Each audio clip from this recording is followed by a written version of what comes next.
Stocks and news, and for that, Navneet is standing by.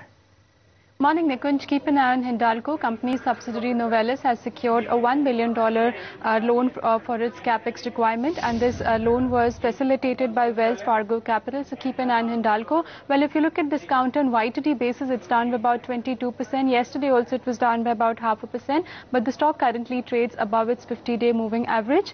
Moving on to Sun Pharma, counter which has outperformed the markets. It has given returns of about 38% on YTD basis. Company yesterday received US FDA approval for a generic drug which has annual sales of about $130 million in US. So keep an eye on Sun Pharma. That could react to this news. And India Cements continues to be in focus. Well, according to Economic Times report today, they have said that India Cements boss Srinivasan and the company India Cements could be named and accused in the Jagan Reddy case.